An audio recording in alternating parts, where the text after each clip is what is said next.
जावा 31 आज 31st lecture है हम लोग का। और आज हम लोग यहाँ पर देखेंगे सुपर कीवर्ड इन जावा। क्या देखने वाले हैं आज हम लोग?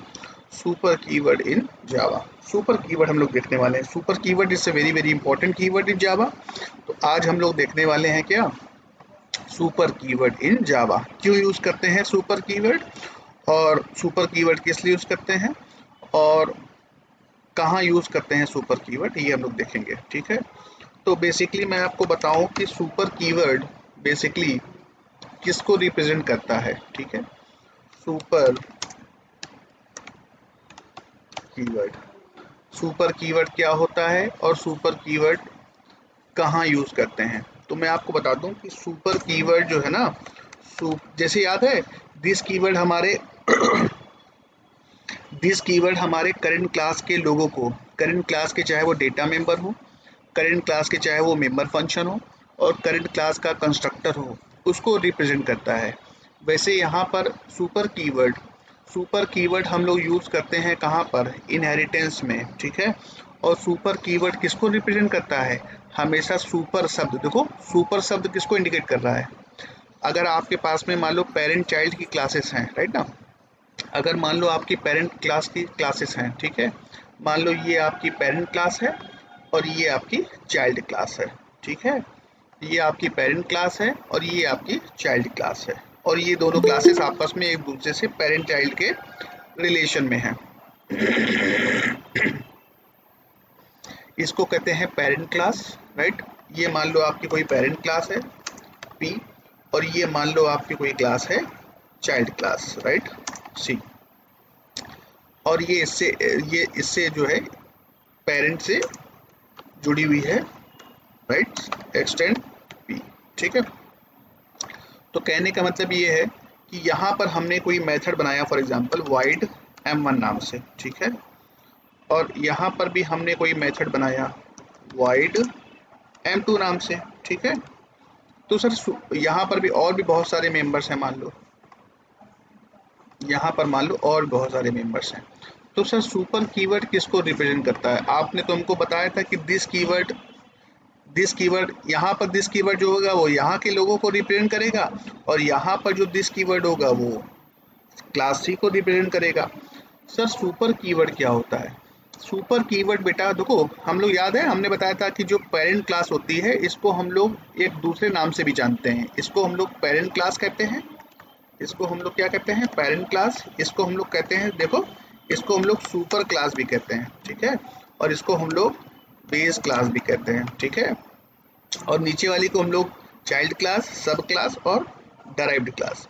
तो सर सुपर कीवर्ड किसको रिप्रेजेंट करता है? देखो सुपर कीवर्ड हमेशा पेरेंट क्लास के जो मेंबर्स हैं, पेरेंट क्लास के जो डेटा मेंबर्स हैं, पेरेंट क्लास के जो मेंबर फंक्शन है, और पेरेंट क्लास के जो कंस्ट्रक्टर हैं, उनको रिप्रेजेंट करता है। किसको रिप्रेजेंट करता है super keyword?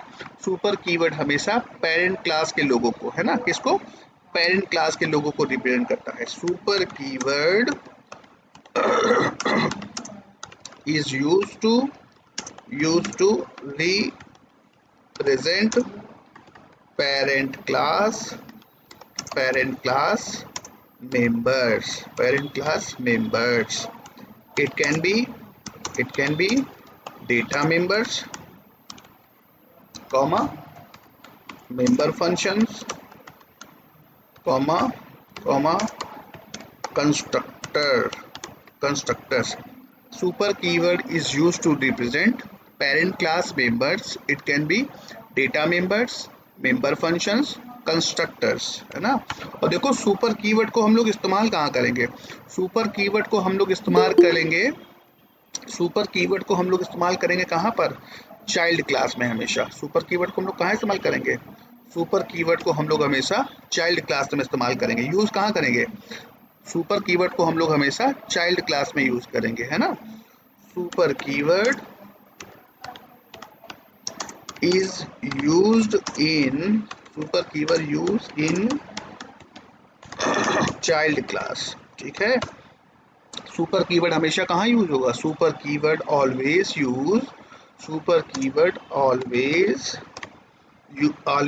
Use always use in child class, है ना। और किसको रिप्रेजेंट करेगा? पेरेंट क्लास के मेंबर को रिप्रेजेंट करेगा, ठीक है। और सुपर कीवर्ड कंसेप्ट हमेशा कहाँ कब यूज होता है? जब इनहेरिटेंस होता है ना। Super keyword always used in inheritance concept. Super keyword always used in inheritance concept. Without inheritance हम लोग सुपर कीवर्ड यूज नहीं कर सकते हैं, ठीक है। अभी इसका एग्जांपल देखते हैं तो क्लियर हो जाएगा, ठीक है। चलो एक काम करते हैं, हम लोग एग्जांपल देखते हैं एक सुपर कीवर्ड का। हमने एक क्लास बनाई पी नाम से, ठीक है। और इस क्लास के अंदर हमने एक वेरिएबल बनाया इंटीजर टाइप का a इज इक्वल टू 10, ठीक है। हमने एक वेरिएबल बनाया integer a is equal to 10 और हमने एक क्लास बनाई हमने एक क्लास बनाई हमने एक क्लास बनाई हमने एक क्लास बनाई सी नाम की, जो कि चाइल्ड क्लास है किसकी? जो कि चाइल्ड क्लास है किसकी? पी की, ठीक है। और यहाँ पर भी बेटा देखो, यहाँ पर भी हमने एक वेरिएबल बनाया, उसका नाम भी क्या है? ए है। और इसमें वैल्यू स्टोर कराई क्या? 20, ठीक है। उसके बाद मैंने क्या किया? उसके बाद मैंने इसके अंदर एक मेथड बनाई void m1, किसमें बनाई? चाइल्ड क्लास में मेथड बनाई है, ठीक है। और यहाँ पर भी हमने एक आर्गुमेंट लिया है, इसका नाम भी क्या है? स्मॉल a, ठीक है। और मैंने यहाँ पर system dot out dot print ln, और यहाँ पर हमने a प्रिंट किया। यहाँ पर हमने क्या प्रिंट किया? a प्रिंट किया। और यहाँ पर हमने एक दूसरी क्लास बनाई टेस्ट नाम की, ठीक है। और यहाँ रहा आपका main, public static void main, और स्ट्रिंग टाइप का एरे, ठीक है। अब बताना मुझे हमारी पेरेंट क्लास के पास में भी जो वेरिएबल है वो कैसा है? ए नाम का है। और हमारी चाइल्ड क्लास में भी जो वेरिएबल है कैसा है? ए नाम का है। हमारी चाइल्ड क्लास में जो मेथड है, इसमें जो लोकल वेरिएबल है, इसका नाम भी क्या है? ए है। और इसके अंदर हमने ए को प्रिंट किया है, ठीक है। अच्छा, मैंने क्या किया? मैंने चाइल्ड क्लास का ऑब्जेक्ट बनाया। किसका ऑब्जेक्ट बनाया? चाइल्ड क्लास का ऑब्जेक्ट बनाया। किसका ऑब्जेक्ट बनाया? चाइल्ड क्लास का ऑब्जेक्ट बनाया। चाइल्ड क्लास का जब ऑब्जेक्ट बनाएंगे और obj.m1 मेथड कॉल करेंगे, क्या कॉल करेंगे बेटा? m1 मेथड कॉल करेंगे। अच्छा, m1 मेथड जब कॉल करना होगा तो मुझे एक आर्गुमेंट पास करना होगा, क्योंकि आपने देखा कि m1 मेथड का रूप कैसा है? m1 मेथड को कॉल करने के लिए आपको एक आर्गुमेंट पास करना पड़ेगा, वो भी कैसा पास करना पड़ेगा? इंटीजर टाइप का। तो मैंने यहाँ से वैल्यू पास करी कितनी? 30। तो अब मुझे आप लोग ये बताएं कि जब मैं m1 मेथड कॉल करूँगा तो यहाँ पर जो a प्रिंट हो रहा है, ये a लोकल वेरिएबल है कि ये a ये वाला वेरिएबल है कि ये a पेरेंट क्लास का वेरिएबल है? यहाँ पर आंसर क्या प्रिंट होगा? सर 30 प्रिंट होगा। 30 प्रिंट होगा। यहाँ पर ये 20 नहीं प्रिंट हो सकता है, क्योंकि यहाँ पर इस क्लास में देखो a नाम का एक वेरिएबल ये भी तो है, और a पेरेंट क्लास वाला भी तो a है। तो यहाँ पर 20 भी हो सकता है, 30 भी हो सकता है, 10 भी हो सकता है, पर सही आंसर क्या है? सर 30 होगा। बाकी लोग? सर 30 प्रिंट होगा। देखो ध्यान से, देखो ध्यान से, देखो ध्यान से। आपने जब देखो ऑब्जेक्ट बनाया, ऑब्जेक्ट बनाने के बाद जब आपने obj.m1 कॉल किया, 30 कॉल किया, तो ये 30 वैल्यू किसके अंदर गई? ए के अंदर गई, ठीक है।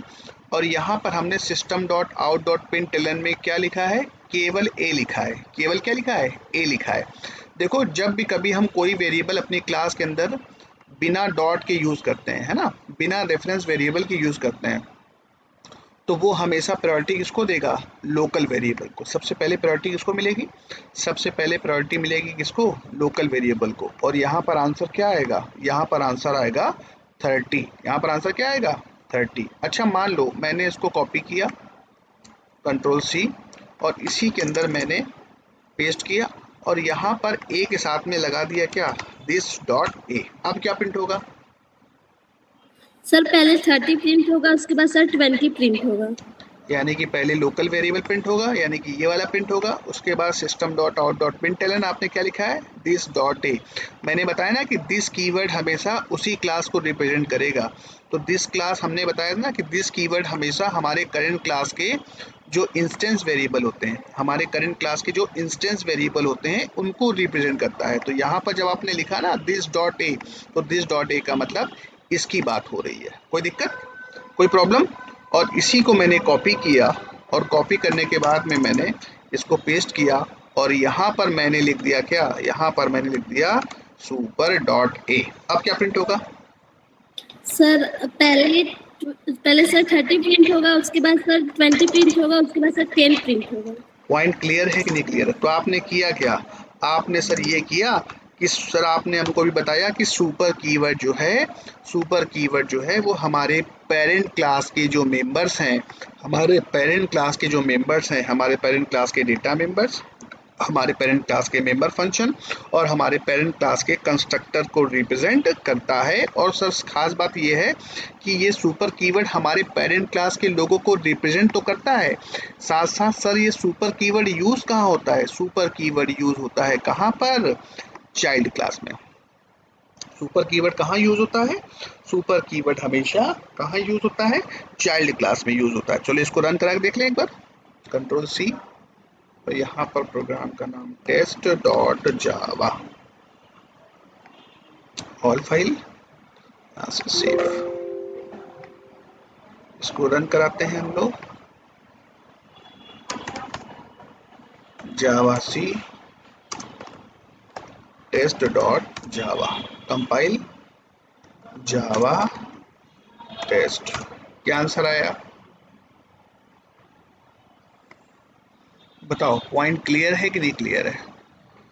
तो सुपर कीवर्ड से आपने क्या एक्सेस किया, डेटा मेंबर्स एक्सेस किए। क्या एक्सेस किए मतलब सुपर कीवर्ड जो है ना, हमारे पेरेंट क्लास के जो डेटा मेंबर्स हैं, हमारे पेरेंट क्लास के जो मेंबर फंक्शन हैं और हमारे पेरेंट क्लास के जो कंस्ट्रक्टर्स हैं उनको रिप्रेजेंट करता है। और सुपर कीवर्ड हमेशा कहाँ यूज होता है, चाइल्ड क्लास में यूज होता है। कहाँ यूज होता है, चाइल्ड क्लास में यूज होता है। सर अगर हमको सर चाइल्ड क्लास से, अगर सर हमको चाइल्ड क्लास से बैठे बैठे पेरेंट क्लास के मेंबरों को अगर कॉल करना है, तो हम पेरेंट क्लास के मेंबरों को चाइल्ड क्लास से बैठे बैठे कॉल कर सकते हैं। किस कीवर्ड की मदद से कॉल करेंगे, सुपर कीवर्ड की मदद से कॉल कर सकते हैं। यस और नो? यस, क्लियर है कि नहीं क्लियर है? पॉइंट क्लियर है all of you not? Yes, take this note fast, take this note fast, take this example. Any confusion किसी को, एनी कंफ्यूजन? यस, कोई कंफ्यूजन किसी को बेटा? तो अभी आपने जो एग्जांपल देखा इसमें आपने क्या किया, you have access parent class member, parent class data member, parent class data member, parent class data member by using parent class data member from child class by using super keyword. बराबर है? अभी आपने क्या किया, अभी आपने parent class के data member को कहां से एक्सेस किया, चाइल्ड क्लास से एक्सेस किया। किसकी मदद से एक्सेस किया, सुपर कीवर्ड की मदद से एक्सेस किया। अब हम लोग क्या करने वाले हैं, now now we are going to access method, now we are going to access method of parent class from, कहां से एक्सेस करेंगे, चाइल्ड क्लास से एक्सेस करेंगे by using super keyword. Clear है? तो देखो हमने अपनी क्लास के अंदर एक डेटा मेंबर बनाया, तो डेटा मेंबर को एक्सेस किया, नो प्रॉब्लम। अब हम अपनी क्लास के अंदर एक मेथड बना रहे हैं void t1 नाम से, या मान लो m1 नाम की मेथड बनाई हमने फॉर एग्जांपल। इसको m1 को सबको हटा दिया मैंने, हमने अपनी क्लास के अंदर एक मेथड बनाई, ठीक है, और इस क्लास के मेथड के अंदर मैंने लिखा, ये मेथड जो है किसकी मेथड है, ये मेथड है system dot out dot print L N, और यहाँ पर मेथड हमने लिखी है किसकी, M1 method of parent class, ठीक है। और हमने क्लास सी में, हमने अपनी क्लास सी में वॉइड एक मेथड बनाई M2 नाम की। किस नाम से मेथड बनाई, M2 नाम की मेथड बनाई। और यहाँ पर ये जो मेथड है M2 नाम की जो मेथड है, सॉरी कंट्रोल सी, M2 नाम की जो मेथड है इसमें हमने क्या लिख दिया, M2C, ठीक है, M2C, ठीक है। हमने पेरेंट क्लास के अंदर एक मेथड बनाई M1 नाम की, और इसमें मैसेज प्रिंट कराया M1P class C x tends class P, और इसमें हमने एक दूसरी मेथड बनाई M2 नाम की और प्रिंट कराया M2C, राइट। अब हमने क्या किया, अब हमने क्लास C का ऑब्जेक्ट बनाया, और क्लास C का ऑब्जेक्ट बनाने के बाद में M1 मेथड कॉल करी, M1 मेथड कॉल करी। तो अब ये बताओ, JVM जब M1 मेथड कॉल करेगा तो JVM M1 मेथड को कहाँ सर्च करेगा, JVM सबसे पहले M1 मेथड को क्लास C में सर्च करेगा। जब क्लास C में M1 मेथड नहीं मिलेगी तब ये पहुंचेगा किसके पास, इसकी पेरेंट क्लास के पास में, और पेरेंट क्लास के पास में M1 मेथड मिल जाएगी और ये एग्जीक्यूट कर देगा। कोई प्रॉब्लम, कोई प्रॉब्लम नहीं, नो प्रॉब्लम। अच्छा मान लो हमने obj.m1 मेथड कॉल करी, मान लें हमने M2 मेथड कॉल करी, तो जब आपने M2 मेथड कॉल करी तो JVM सबसे पहले किसके पास जाएगा, JVM सबसे पहले क्लास C के पास जाएगा, क्योंकि आपने ऑब्जेक्ट किसका बनाया है, क्लास C का बनाया है। ऑब्जेक्ट बनाने के बाद में JVM, ऑब्जेक्ट बनाने के बाद में JVM सबसे पहले M2 मेथड को सर्च करेगा अपनी क्लास में। जब M2 मेथड मुझे मिल जाएगी तो ये फिर पेरेंट क्लास के पास में यहाँ से निकलेगा, चुपचाप बाहर निकल जाएगा, ठीक है। अच्छा मान लो M2 मेथड के अंदर, मान लो M2 मेथड के अंदर आपने बिना रेफरेंस के M1 मेथड कॉल करी है। क्या कॉल करी है, M1 मेथड कॉल करी, यानी कि आपने क्लास C में M1 मेथड को इंटरनली कॉल किया है। तो देखना, सुनना ध्यान से, आपने क्लास टेस्ट बनाई, आपने क्लास का ऑब्जेक्ट बनाया, क्लास C का ऑब्जेक्ट बनाया, और आपने M2 मेथड कॉल करी। तो कहाँ गया M2 मेथड, किसके पास गया, यहाँ पर गया, इसके अंदर आया। तो आपने जो M1 मेथड कॉल करी है, तो इस M1 मेथड को JVM सबसे पहले कहाँ सर्च करेगा, JVM सबसे पहले इस M1 मेथड को क्लास C में ही सर्च करेगा। जब क्लास C, क्योंकि आपने यहाँ रेफरेंस तो कोई लिखा नहीं है, रेफरेंस के थ्रू तो कॉल किया नहीं, डायरेक्टली कॉल किया इस M1 मेथड को, तो इस M1 मेथड को JVM सबसे पहले कहाँ सर्च करेगा, क्लास C में सर्च करेगा। जब क्लास C में M1 मेथड नहीं मिलेगी तब ये जाएगा किसके पास, पेरेंट क्लास के पास में M1 मेथड के पास जाएगा। No problem, no problem, no problem, कोई दिक्कत। अभी मैं इसको रन कराऊंगा तो सबसे पहले इसका आंसर क्या आएगा, M2 मेथड कॉल करोगे तो M2 मेथड ने इंटरनली किसको कॉल किया है, M1 को कॉल किया है, और M1 का जब काम कंप्लीट कर देगा उसके बाद ये प्रिंट करेगा क्या, M2C। No problem, control S. चलो इसको रन कर देते पहले, कंपाइल, ठीक है, M1P पहले कॉल किया, फिर M2C कॉल किया। अच्छा मान लो इस M1 मेथड को मैंने ओवरराइड करके रखा है, कंट्रोल C, M1 मेथड को मैंने अपनी क्लास में, अपनी चाइल्ड क्लास में क्या करके रखा है, ओवरराइड करके रखा है, और यहाँ पर हमने क्या लिख दिया, M1C। अब ये बताओ कि जब आपने चाइल्ड क्लास का ऑब्जेक्ट बनाया और जब आपने M2 मेथड कॉल करी, तो M2 मेथड जब आपने कॉल करी तो ये M2 मेथड कॉल होगी। अब जब आपने M1 मेथड कॉल करी तो इस M1 मेथड को JVM कहाँ सर्च करेगा, क्लास C में ही सर्च करेगा। Yes sir. M1 मेथड को कहाँ सर्च करेगा, क्लास C में सर्च करेगा। जब ये M1 मेथड हमको यहाँ मिल जाएगी तो ये अपनी वाली M1 मेथड को एग्जीक्यूट करेगा ना, कि पेरेंट क्लास वाली M1 मेथड को एग्जीक्यूट करेगा। तो ये अपनी वाली, अपनी क्लास यानी कि क्लास C वाली M1 मेथड को कॉल करेगा, पेरेंट क्लास वाली M1 मेथड को कॉल नहीं करेगा, राइट। यानी कि ये अभी अपनी क्लास की M1 मेथड को कॉल करेगा, पेरेंट क्लास की M1 मेथड को कॉल नहीं करेगा। क्यों, क्योंकि M1 मेथड ऑलरेडी उसकी क्लास में है, तो वो पेरेंट क्लास के पास क्यों जाएगा, पेरेंट क्लास के पास में नहीं जाएगा। No problem. अच्छा मान लो अगर मैंने यहाँ लिख दिया होता सुपर डॉट m1, अब किसको कॉल करता? अपनी क्लास की मेथड को कॉल करता कि पेरेंट क्लास की मेथड को कॉल करता?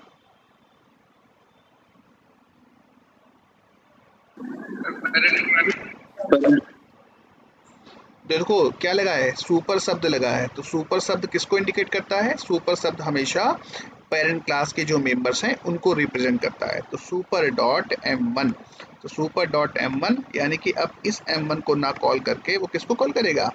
पेरेंट क्लास की m1 मेथड को कॉल करेगा। अब इसको कॉल नहीं करेगा, अब इसको नहीं कॉल करेगा, किसको कॉल करेगा?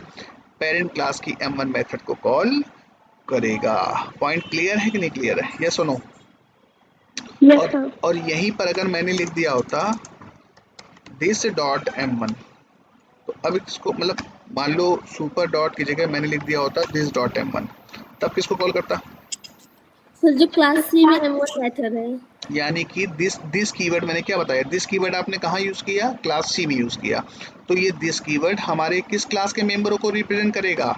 उसी क्लास के मेंबरों को रिप्रेजेंट करेगा जहां पर हम दिस कीवर्ड को यूज कर रहे हैं। और अगर हमने सुपर कीवर्ड लगाया है, अगर हमने लिखा है सुपर डॉट m1, तो फिर ये सुपर कीवर्ड हमारे पेरेंट क्लास के मेंबरों को रिप्रेजेंट करेगा। अच्छा मान लो मैंने लिख दिया है सुपर डॉट m3, तो सर सुपर जो है ना हमारे पेरेंट क्लास के मेंबर को, पेरेंट क्लास की जो मेथड है m3 मेथड को कॉल करना चाहता है, पर सर m3 नाम की कोई मेथड पेरेंट क्लास में है क्या?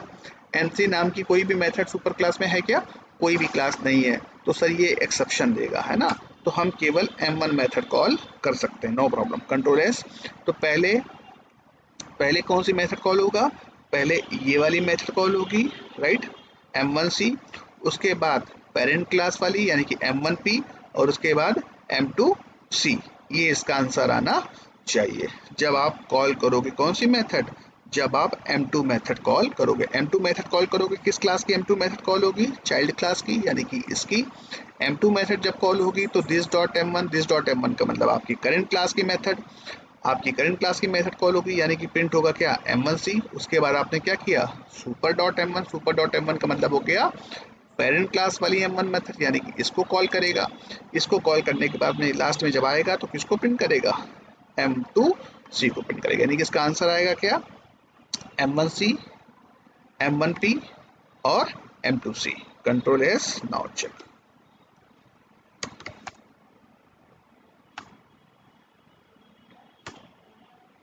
कोई दिक्कत किसी को? Yes, any problem? No, sir. तो सुपर कीवर्ड को हम लोग यूज कहाँ करेंगे भाई? सुपर कीवर्ड को हम लोग कहाँ यूज करेंगे? And class में. चाइल्ड क्लास में। और सुपर कीवर्ड चाइल्ड क्लास से बैठे बैठे किसको कॉल करेगा? Parent parent class. क्लास में। पेरेंट क्लास के मेंबर्स को। अभी आपने देखा पहले वाले एग्जांपल में पेरेंट क्लास के आपने डेटा मेंबर को कॉल किया, उसके बाद आपने किसको कॉल किया? पेरेंट क्लास के मेंबर फंक्शन को कॉल किया, बराबर है? चलो write down this example fast fast fast fast fast.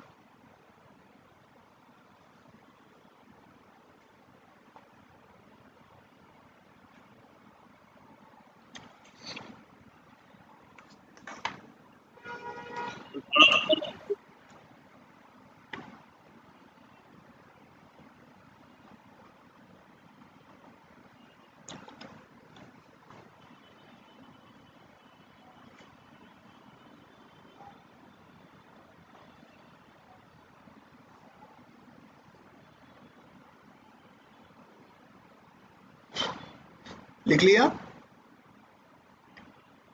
Return? Yes, sir.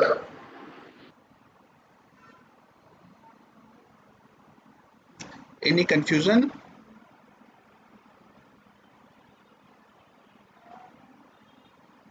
Any confusion किसी को? No, sir. तो आपने सुपर कीवर्ड के माध्यम से, बैठे बैठे आपने सुपर कीवर्ड को बेटा यूज कहाँ करेंगे? हमेशा चाइल्ड क्लास में यूज करेंगे, ठीक है? तो super keyword is use to represent parent class members.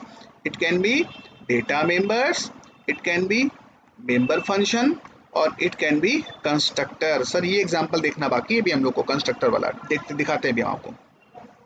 Super keyword always use in child class. Super keyword always use in child class. Super keyword हमेशा कहाँ यूज होता है? चाइल्ड क्लास में यूज होता है। Super keyword always used in inheritance concept. Without inheritance concept क्या हम super keyword को यूज कर सकते हैं? जहां पर पेरेंट चाइल्ड क्लासेस ही नहीं है, वहां जहां पर सिंगल क्लास है, क्या वहां पर हम सुपर कीवर्ड यूज कर सकते हैं? मतलब जहां पर केवल सिंगल क्लास है, कोई चाइल्ड क्लास नहीं है, तो क्या हम यहाँ पर सुपर कीवर्ड यूज करेंगे?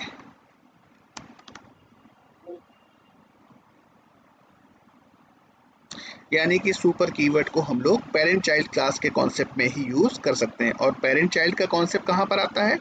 पेरेंट चाइल्ड का कॉन्सेप्ट यूज होता है कहाँ पर? इनहेरिटेंस में। पेरेंट चाइल्ड का कॉन्सेप्ट कहाँ यूज होता है? पेरेंट चाइल्ड का कॉन्सेप्ट हम लोग यूज करते हैं कहाँ पर? इनहेरिटेंस कॉन्सेप्ट में। कहाँ पर यूज करते हैं? इनहेरिटेंस कॉन्सेप्ट में, है ना।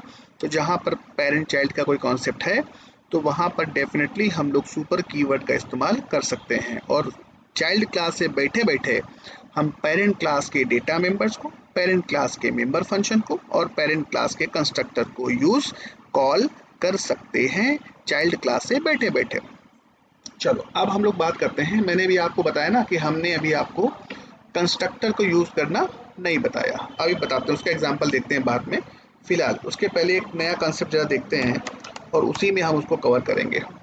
आज हम लोग पढ़ने वाले हैं, अब हम लोग कंस्ट्रक्टर को यूज करने वाले हैं कहाँ पर? इनहेरिटेंस में। Use of constructor in inheritance. Use of constructor in inheritance. Use of constructor in inheritance. Use of constructor in inheritance, है ना। तो देखो ध्यान से, जैसे कि सपोज दैट हमने क्लास बनाई पी नाम की, ठीक है। अब इस क्लास में जो कंस्ट्रक्टर होगा उसका नाम भी क्या होगा? इस क्लास में जो कंस्ट्रक्टर होगा उसका नाम भी क्या होगा? पी नाम से होगा, क्योंकि कंस्ट्रक्टर का नाम सेम एज ए क्लास का नाम होता है। और यहाँ पर हमने प्रिंट कराया क्या? SOP शॉर्टकट में लिख दिया। और यहाँ पर मैंने प्रिंट कराया क्या? राम। या हमने प्रिंट कराया सीता। क्या प्रिंट कराया? सीता। उसके बाद हमने एक चाइल्ड क्लास बनाई, class C x tends P। Class C x tends P। और यहाँ पर भी देखो मैंने एक कंस्ट्रक्टर बनाया, तो यहाँ पर जो कंस्ट्रक्टर बनेगा वो किस नाम से बनेगा? क्लास का नाम क्या सर है? C नाम से बनेगा। तो यहाँ पर जो कंस्ट्रक्टर बनेगा किस नाम से बनेगा? C नाम से बनेगा, राइट। और यहाँ पर भी मैंने क्या किया? प्रिंट कराया SOP। और यहाँ पर मैंने प्रिंट कराया क्या? राम, ठीक है। अच्छा अब सुनना ध्यान से, अब जब मैं ऑब्जेक्ट बनाता हूँ P क्लास का, POBJ is equal to new P। जब आपने P क्लास का ऑब्जेक्ट बनाया तो अब ये बताओ, जब आपने P क्लास का ऑब्जेक्ट बनाया तो कौन सा कंस्ट्रक्टर कॉल होगा? सर क्लास P वाला। आंसर क्या आएगा ये बताओ? सर सीता। आंसर आएगा सीता। आंसर क्या आएगा? आंसर आएगा सीता, बराबर है। आंसर क्या आएगा? सीता, ठीक है।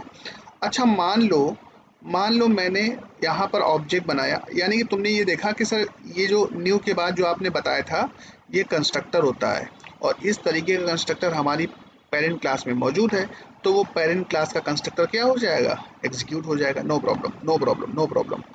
अभी मैंने मान लो C क्लास का ऑब्जेक्ट बनाया, C small c is equal to new capital C। यहाँ पर बेटा आंसर क्या आएगा? सर राम। यहाँ पर आंसर क्या आएगा? सर राम आएगा। केवल राम आएगा? Yes sir. राम कभी अकेले आते हैं?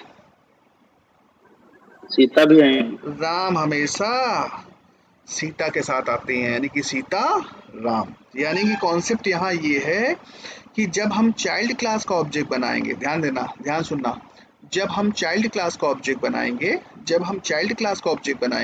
ठीक है, तो मैंने आपको बताया कि न्यू के बाद जो ये C लिखा है आपने, इसकी शक्ल हमारी चाइल्ड क्लास के कंस्ट्रक्टर के साथ मैच होनी चाहिए। सर ये मैच हो रही है। तो एक्चुअल में जब आपने चाइल्ड क्लास का ऑब्जेक्ट बनाया तो इसने ये वाला कंस्ट्रक्टर क्या किया, कॉल किया। जैसे ही अंदर गया, जैसे अंदर जाने की कोशिश किया तो इसको डिफॉल्ट कंस्ट्रक्टर ने ऑटोमेटिकली भेज दिया किसके पास, पेरेंट क्लास के डिफॉल्ट कंस्ट्रक्टर के पास में, पेरेंट क्लास के डिफॉल्ट कंस्ट्रक्टर के पास भेज दिया अपने आप, बिना किसी से पूछे, बिना किसी से पूछे इसने अपने आप ऑटोमेटिकली पेरेंट क्लास के, इसने ऑटोमेटिकली पेरेंट क्लास के डिफॉल्ट कंस्ट्रक्टर के पास भेज दिया।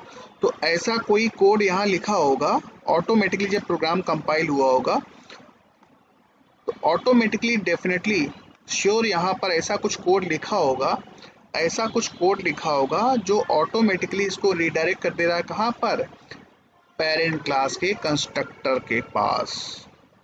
और सबसे पहले कहता है क्या कि पहले अगर चाइल्ड क्लास के डिफॉल्ट कंस्ट्रक्टर को कॉल करना चाहते हो तो सबसे पहले पेरेंट क्लास के डिफॉल्ट कंस्ट्रक्टर को एग्जीक्यूट करो, उसके बाद चाइल्ड क्लास के कंस्ट्रक्टर को एग्जीक्यूट करना। तो हुआ क्या, जब पेरेंट क्लास का कंस्ट्रक्टर एग्जीक्यूट हो गया उसके बाद वापस आया, उसके बाद वापस आने के बाद किसको एग्जीक्यूट किया, राम। तो इस तरह से हमारा आउटपुट क्या आ गया, सीताराम। क्या आंसर आया, सीताराम। तो एक काम करता हूं, मैं आपको दिखाता हूं करके ये चीज है ना, जस्ट मिनट।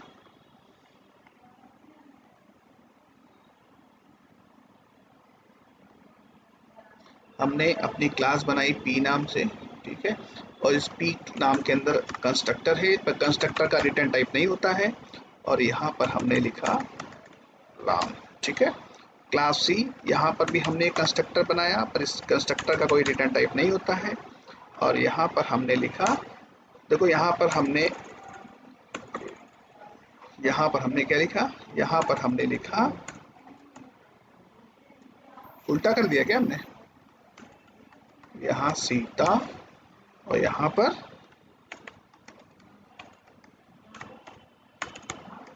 राम, ठीक है, ये सब कुछ हटा दिया। और यहाँ पर क्लास टेस्ट, हमने यहाँ पर किसका ऑब्जेक्ट बनाया, यहाँ पर हमने ऑब्जेक्ट बनाया किसका, चाइल्ड क्लास का ऑब्जेक्ट बनाया। किसका ऑब्जेक्ट बनाया, चाइल्ड क्लास का ऑब्जेक्ट बनाया। तो चाइल्ड क्लास का ऑब्जेक्ट बनाएंगे तो ये जाएगा किसके पास, चाइल्ड, ये हटा देते हैं मैं, चाइल्ड क्लास का जब हमने ऑब्जेक्ट बनाया, चाइल्ड क्लास का जब हमने ऑब्जेक्ट बनाया तो ऑब्जेक्ट बनाने के बाद में इसकी शक्ल तुम्हारे चाइल्ड क्लास के जिस कंस्ट्रक्टर के साथ मैच होगी, इसकी शक्ल किसके साथ मैच हो रही है, इसके साथ मैच हो रही है। तो जहाँ ये इसके अंदर गया यहाँ से वो तुरंत भाग गया, यानी कि यहाँ पर कुछ ऐसा कोड लिखा हुआ है इंटरनली, यानी कि कंपाइल होने के बाद जब रन होता है तो यहाँ पर एक ऐसा कोड लिखा है जो कोड इसको डिफॉल्ट कंस्ट्रक्टर के पास भेजने के लिए मजबूर कर देता है, और ये हमारा डिफॉल्ट कंस्ट्रक्टर क्या होता है, एग्जीक्यूट हो जाता है, किस, एग्जीक्यूट हो जाता है। और यहाँ पर प्रिंट होगा क्या, सीता, और सीता प्रिंट होने के बाद वापस आया, वापस होने के बाद में क्या प्रिंट करेगा, राम। चलो एक काम करते हैं, चेक करते हैं।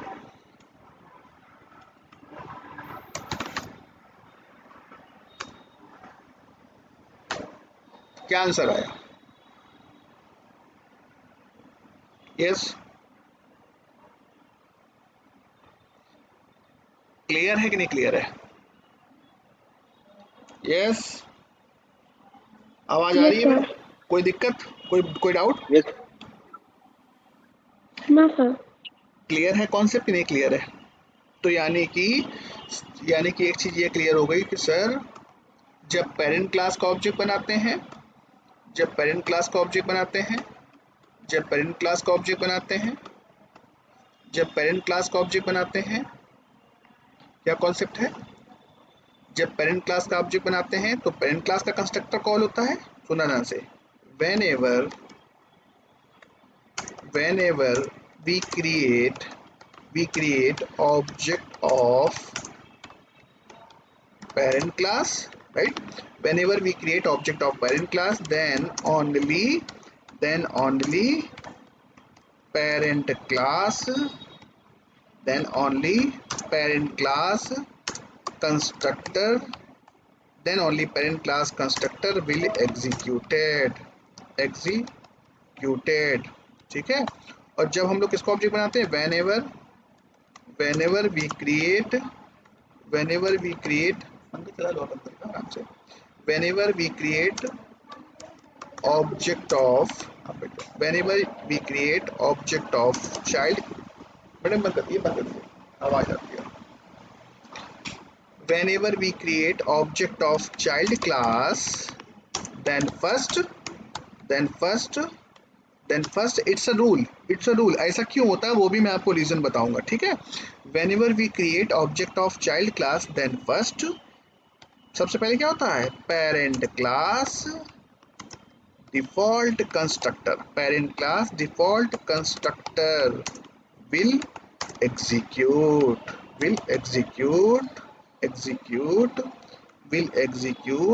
and after that child class constructor will execute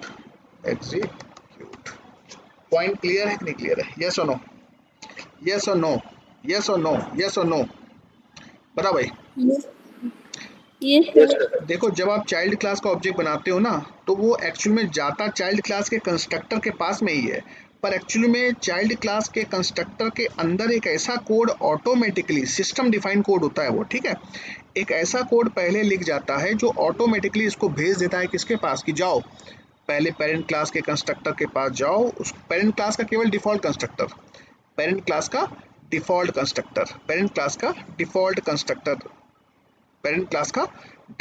constructor के पास जाओ, उसको एग्जीक्यूट करो, फिर मुझे एग्जीक्यूट करो आके। तो व्हेनेवर भी देखो, जब हम लोग पेरेंट क्लास का ऑब्जेक्ट बनाएंगे तो पहले पेरेंट क्लास का कंस्ट्रक्टर एग्जीक्यूट होगा, चाइल्ड क्लास का कोई कंस्ट्रक्टर एग्जीक्यूट नहीं होगा। पर जब बेटा हम लोग कभी भी ध्यान रखना, जब हम लोग चाइल्ड क्लास का ऑब्जेक्ट बनाते हैं तो सबसे पहले पेरेंट क्लास का डिफॉल्ट कंस्ट्रक्टर कॉल होता है, और उसके बाद चाइल्ड क्लास का जो भी कंस्ट्रक्टर होगा वो क्या होगा, एग्जीक्यूट होगा। पॉइंट क्लियर है कि नहीं क्लियर है बेटा, आप देख लो मैनेज कर, आप चलिए अंदर, आप अंदर चलिए, हाँ वहाँ चलिए बच्चों, क्लियर नहीं क्लियर है, कोई डाउट बेटा।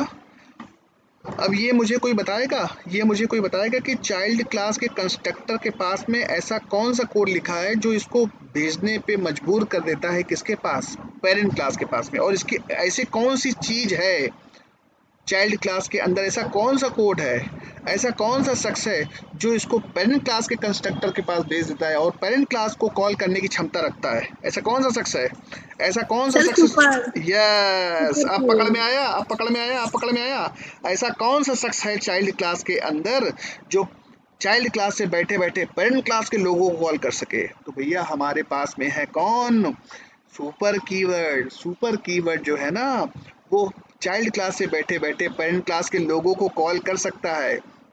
तो इसका मतलब सर ये है, ये चीज मुझे समझ में आ गई कि सर जब हम चाइल्ड क्लास, सुनो ध्यान से, जब हम चाइल्ड क्लास का ऑब्जेक्ट बनाते हैं तो वो चाइल्ड क्लास के कंस्ट्रक्टर के पास जाता है, किसके पास जाता है, चाइल्ड क्लास के कंस्ट्रक्टर के पास जाता है, और चाइल्ड क्लास के कंस्ट्रक्टर के बाद ऐसी कौन सी चीज यहाँ पर लिखी है, ऐसी कौन सी चीज ऑटोमेटिकली यहाँ ली जाती है जो इसको भेज देती है किसके पास, पेरेंट क्लास के पास भेज देती है। तो आपको ये पता है कि चाइल्ड क्लास में जो चीज होगी डेफिनेटली वो चीज कौन सी होगी, सुपर मेथड, यानी कि कुछ इस तरीके से लिखा होगा, यानी कि सुपर मेथड, यानी कि ये कोड मैंने नहीं लिखा है, ये कोड हमारा कहीं ना कहीं कंपाइलर यानी कि जेवीएम जब प्रोग्राम रन कराता होगा तो जेवीएम कहीं ना कहीं ये कोड पीछे लिख देता है कि जाओ पहले पेरेंट क्लास के कंस्ट्रक्टर, पहले पेरेंट क्लास को छू करके आओ, उसके बाद हमारे कंस्ट्रक्टर को एग्जीक्यूट करना। तो इसका मतलब यहीं से बैठे बैठे पेरेंट क्लास के कंस्ट्रक्टर को कॉल करने की क्षमता केवल एक ही शख्स के पास हो सकती है। उस सर ने मुझे बताया कि चाइल्ड क्लास से बैठे बैठे पेरेंट क्लास के मेंबरों को कॉल करने की क्षमता केवल किसके पास है, सुपर कीवर्ड के पास में है। तो यहाँ पर जेवीएम कोड कुछ इस तरीके से लिखता है, जेवीएम साहब यहाँ पर सुपर मेथड लगा देते हैं, सुपर कीवर्ड लगा देते हैं और ये ब्रैकेट लगा देते हैं, और ये इंडिकेट करता है किसको, ये इंडिकेट करता है किसको, ये इंडिकेट करता है किसको, ये इंडिकेट करता है किसको भी। चलो बैठो भी, क्लास में बैठाओ सबको भी, अभी सबको क्लास में बैठा लो, अभी सब लोग क्लास में। ये इंडिकेट करता है किसको? ये इंडिकेट करता है हमारे कंस्ट्रक्टर को। डिफॉल्ट यहाँ पर जीरो आर्गुमेंट है, यहाँ पर कैसा आर्गुमेंट है? जीरो आर्गुमेंट है। तो ये हमारे डिफॉल्ट कंस्ट्रक्टर को क्या करेगा? ऑटोमेटिकली कॉल करेगा, और इस वजह से हमारा ये वाला कंस्ट्रक्टर एग्जीक्यूट हो जाता है। तो आपको ये बात क्लियर हो गई होगी कि सर हुआ क्या? सर हुआ सर ये कि कोई पूछे आपसे कि सर जब हम लोग चाइल्ड क्लास का ऑब्जेक्ट बनाते हैं, रोहित, जो 10 बच्चे हैं वो उनको इधर बैठा दो ना। जो बच्चे आए हैं नए उनको इधर बैठा दो, वो पुराने बच्चे जहाँ बैठे हैं उनको बैठे हैं दो, नए वालों को इधर बैठा दो। हाँ तो उनको बैठे हैं दो मिनट, मैं आता हूँ एड्रेस करता हूँ। तो कहने का मतलब ये है कि जब हम लोग चाइल्ड क्लास का ऑब्जेक्ट बनाते हैं, किसका ऑब्जेक्ट बनाते हैं? जब हम चाइल्ड क्लास का ऑब्जेक्ट बनाते हैं तो वो पेरेंट क्लास के डिफॉल्ट कंस्ट्रक्टर को अपने आप क्यों कैसे कॉल कर देता है? तो मैंने क्या बोला कि internally why default constructor Y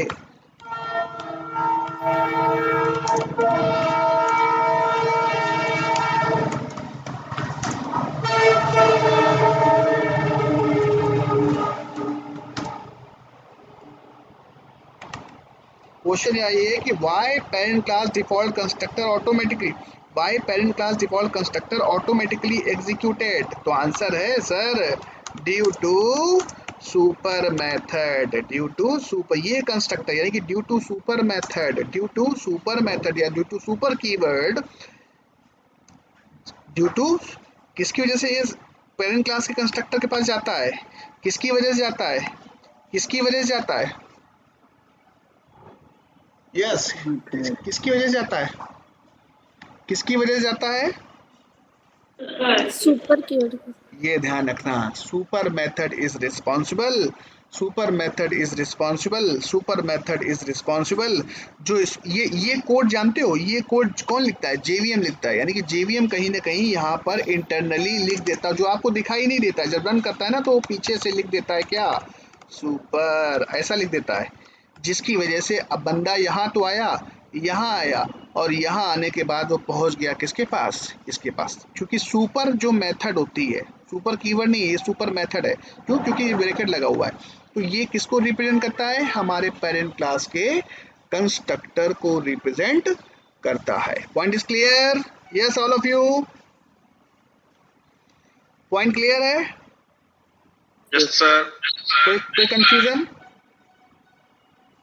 कोई confusion? No no sir. Sir. चलो तो एक काम करेंगे। अच्छा मान लो, अब आप लोग के लिए एक असाइनमेंट है कि मान लो 2 मिनट में एड्रेस कर देता हूँ। मान लो मैंने अपनी पेरेंट क्लास के अंदर एक आर्गुमेंट वाला पेरेंट क्लास में हमने जो कंस्ट्रक्टर बनाया है एक आर्गुमेंट वाला बनाया है। उस सिचुएशन में क्या होगा? क्या हमारा प्रोग्राम प्रॉपरली एग्जीक्यूट करेगा? यस और नो? यस करेगा। ये आप लोगों के लिए असाइनमेंट है, ये आप लोग करके लाइएगा। ये आप लोगों के लिए असाइनमेंट है, ये